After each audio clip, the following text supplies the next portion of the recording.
Hello guys, അപ്പോൾ ഈ രാവിലെ ഒരു 7:45 കൂടി നമ്മളിതാ കുട്ടാപ്പൻ്റെ സ്കൂളിൽ എത്തിയിട്ടുണ്ട്. ബാക്ക് ഗേറ്റിലെ വഴിയാണ് നമ്മൾ കടന്നത്. കാരണം ഇന്ന് വർക്കിംഗ് ഡേ അല്ല, സാറ്റർഡേ പ്രീ പ്രൈമറിക്കാർക്ക് ക്ലാസ് ഇല്ല. അപ്പോൾ ഇന്ന് കുട്ടാപ്പന് ഒരു കോമ്പറ്റീഷൻ ഉണ്ട്. അപ്പോൾ അതിന് വേണ്ടി കുട്ടാപ്പനെ കൊണ്ടുവന്നിരിക്കുകയാണ്.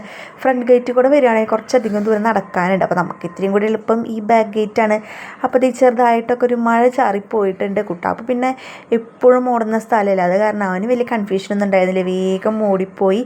എല്ലാ ക്ലാസ്സും തുറന്നിട്ടില്ല കേട്ടോ.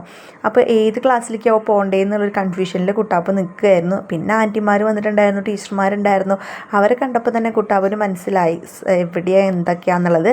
അപ്പോൾ വേഗം അവൻ ക്ലാസ് റൂമിലേക്ക് കയറിപ്പോയി. അപ്പോൾ കയറിയപ്പോൾ തന്നെ കുട്ടാപ്പിന് കോമ്പറ്റീഷന് വേണ്ടിയിട്ടുള്ള ഡ്രസ്സ് കയ്യിൽ കൊടുത്തിട്ടുണ്ട്. പിന്നെ ഒരു ഭാഗം പിള്ളേർക്ക് അവിടെ മേക്കപ്പ് സ്റ്റാർട്ട് ചെയ്തിട്ടുണ്ട്. അപ്പോൾ ഗേൾസും ബോയ്സും ചേർന്നിട്ടുള്ള ഒരു ഗ്രൂപ്പായിട്ടുള്ള പെർഫോമൻസാണ്. അപ്പോൾ ഈ പാരൻസൊക്കെ വന്നിട്ടുണ്ട് കേട്ടോ കുട്ടികളുടെ. അപ്പോൾ ഞാൻ കയറിയിരുന്നു ക്ലാസ്സിലേക്ക്. അപ്പോൾ പകുതി മേക്കപ്പ് കഴിഞ്ഞപ്പോൾ തന്നെ കുട്ടാപ്പ് എൻ്റെ അടുത്തേക്ക് വന്നിട്ട് ചെറുതായിട്ടൊന്ന് കൊഞ്ചി നിന്നു. പിന്നെ ടീച്ചറെ എനിക്ക് ലിപ്സ്റ്റിക്ക് ഇട്ട് തന്നിട്ടില്ല എന്ന് പറഞ്ഞിട്ട് ടീച്ചറുടെ അടുത്ത് ഓടിപ്പോയി ലിപ്സ്റ്റിക്കൊക്കെ ടീച്ചർ ഇട്ട് കൊടുത്ത് അവരെ ഒരു സ്ഥലത്ത് ഇരുത്തി കേട്ടോ. മേക്കപ്പ് കഴിയുന്നതിനനുസരിച്ച് ഓരോരുത്തരെ ഓരോ ഭാഗത്തേക്ക് ഇരുത്തി. അപ്പോൾ എനിക്ക് തോന്നുന്നു ഈ ഡാൻസ് പ്രാക്ടീസ് ചെയ്യുന്ന സമയം തൊട്ട് കിട്ടിയ കൂട്ടുകാരനാണെന്ന് തോന്നുന്നുണ്ട് ദക്ഷ് എന്ന് പറയുന്നത്. എപ്പോഴും ദക്ഷിൻ്റെ കാര്യമാണ് ഇപ്പോൾ വീട്ടിൽ സംസാരിക്കുന്നത് അവൻ. അപ്പോൾ വേറെ സ്കൂളിൽ നിന്നുള്ള കുട്ടികളുണ്ട് കേട്ടോ. സ്കൂളുകൾ തമ്മിലുള്ള കോമ്പറ്റീഷനാണ്. അപ്പോൾ അതിൻ്റെ ഇടയിൽ മഴ നന്നായിട്ട് പെയ്തു പോയിട്ടുണ്ട്. അപ്പോൾ വേറെ സ്കൂളിൽ നിന്നുള്ള കുട്ടികളെല്ലാം വന്ന് തുടങ്ങുകയാണ്. അപ്പോൾ രജിസ്ട്രേഷൻ കൗണ്ടർ ഉണ്ട് കുട്ടികൾക്ക്. അപ്പോൾ രജിസ്ട്രേഷൻ കൗണ്ടറിലേക്ക് രജിസ്റ്റർ ചെയ്തിട്ട് ചെസ് നമ്പറൊക്കെ വാങ്ങിക്കണം. അതൊക്കെ ടീച്ചേഴ്സ് ചെയ്തോളും. ഇപ്പോൾ ഇതാണ് കുട്ടാപ്പിൻ്റെ ഫൈനൽ ലുക്ക് എന്ന് പറയുന്നത്. അപ്പോൾ കുട്ടാപ്പ് ചെസ് നമ്പർ കുത്തി കൊടുക്കുന്ന ടീച്ചർ. അപ്പോൾ ആക്ഷൻ സോങ് ആണ് കേട്ടോ, ഈ കുട്ടികളുടെ ഗ്രൂപ്പായിട്ടുള്ള ആക്ഷൻ സോങ് ആണ്.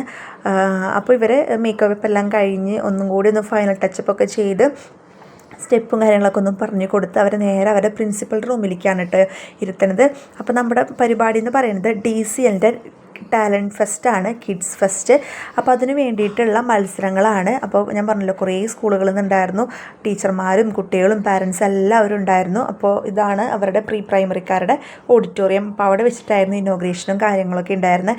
ഇനോഗ്രേഷനേക്കാളും കൂടുതൽ എല്ലാവരും ഈ കോമ്പറ്റീഷനെ കാത്താണ് ഇരിക്കുന്നുണ്ടായിരുന്നത്. ഇനോഗ്രേഷൻ കഴിഞ്ഞപ്പോൾ ഞാൻ കുട്ടാപ്പിനൊന്ന് എന്താ ചെയ്യണേ എന്ന് നോക്കാനായിട്ട് വന്നതാണ്. കുട്ടാപ്പ് ഭയങ്കര കൂളായിട്ട് നിന്നു. ഇപ്പോൾ ഫസ്റ്റത്തെ ചെസ് നമ്പർ ആയിരുന്നു. അപ്പോൾ അവർ വേഗം സ്റ്റേജിൽ കയറിയിട്ടുണ്ട്. അപ്പോൾ അവർ പെർഫോമൻസൊക്കെ സ്റ്റാർട്ട് ചെയ്തു. ഇവർക്ക് എല്ലാവർക്കും കൂടി ഒരൊറ്റ പാട്ടാണ്. അത് ഞാൻ അവിടെ എത്തിയപ്പോഴാണ് അറിഞ്ഞത്. ഒരു തീം ബേസ് ചെയ്തിട്ടുള്ള കേട്ടോ, ഈ മദ്യത്തിനും മയക്കുമരുന്നിനൊക്കെ ഉപേക്ഷിക്കണം എന്നൊക്കെ പറഞ്ഞിട്ടുള്ളൊരു തീമായിരുന്നു. അപ്പോൾ അതിനെ ബേസ് ചെയ്തിട്ടുള്ള ആക്ഷൻ സോങ് ആണ്. ഗ്രൂപ്പ് സോങ് ഉണ്ട്, അതുപോലെ DCL ആന്തം ഒക്കെ ഒരു പാട്ടാണ്. അത് കേട്ടപ്പോൾ ഞാൻ ഭയങ്കര എന്താ പറയുക, ഒരു പാട്ടാണ് എല്ലാവരും പെർഫോം ചെയ്യണമെന്ന് പറഞ്ഞപ്പോൾ ജഡ്ജസിനായാലും ഇത്തിരി കൺഫ്യൂഷൻ ഉണ്ടാവും. കാരണം വേറെ പാട്ടാകുമ്പോൾ നമുക്ക് പെട്ടെന്ന് ജഡ്ജ് ചെയ്യാനൊക്കെ പറ്റുമല്ലോ. ഞാൻ പറഞ്ഞത് മനസ്സിലായി എന്ന് വിചാരിക്കുന്നു കേസ് നിങ്ങൾക്ക്. അങ്ങനെ പരിപാടിയെല്ലാം കഴിഞ്ഞ് കുട്ടാപ്പൻ്റെ നല്ല വിശക്കുണ്ടായിരുന്നു. രാവിലെ 2 ദോശ കഴിഞ്ഞിട്ടാണ് ഇറങ്ങിയത്. അപ്പോൾ മോൾ കിസ്റ്റ് കൈ പിടിച്ചിട്ടുണ്ടായിരുന്നു. അപ്പോൾ അത് കഴിച്ചിട്ട് പിന്നെ കുട്ടാപ്പനെയും കൊണ്ട് നമ്മൾ ഓഡിറ്റോറിയത്തിലേക്ക് പോയിരുന്നു. കാരണം കുറച്ച് പരിപാടികളുണ്ടായിരുന്നു. അപ്പോൾ അതൊക്കെ കണ്ട് കുറച്ച് നേരം അവിടെ ഇരിക്കാമെന്ന് വിചാരിച്ചു. കുട്ടാപ്പന് പിന്നെ ഭയങ്കര ബോറടിയായിരുന്നു. അങ്ങനെ കളിക്കാനായിട്ട് പോകണം എന്ന് പറഞ്ഞപ്പോൾ നമ്മുടെ സ്കൂളിൻ്റെ പ്രീ പ്രൈമറിക്കാരുടെ പാർക്കിലേക്ക് തന്നെ കുട്ടാപ്പനെ അങ്ങോട്ട് അഴിച്ച് വിട്ടു. പക്ഷേ അത് അബദ്ധമായി. അവിടെ നിന്നിട്ട് ഇറങ്ങണേ ഉണ്ടായിരുന്നില്ല. ഇവരെന്നും കളിക്കുന്ന സ്ഥലമാണെന്നേ. പക്ഷേ പുതിയതും കാണുന്ന പോലെയായിരുന്നു കുട്ടാപ്പൻ്റെ ഓരോ ഓട്ടം. എങ്ങോട്ട് ഓടേണ്ടതെന്ന് അവന് തന്നെ കൺഫ്യൂഷനായിരുന്നു. ഒരു വിധത്തിലാണ് അവിടെ നിന്ന് വലിച്ചഴിച്ച് കൊണ്ടുപോയത്. കാരണം അത്രയും കരച്ചിലും ബഹളമായിരുന്നു.